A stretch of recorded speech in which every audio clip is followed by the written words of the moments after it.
దేవుడికి వేల దండాలు. అఖిలాండ కోటి బ్రహ్మాండ నాయకుడికి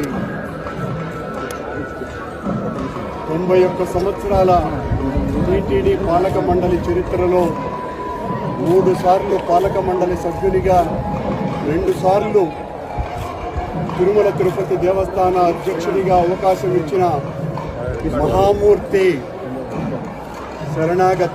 శరణాగతి తండ్రి. గత కొద్ది రోజులుగా నా మనస్సు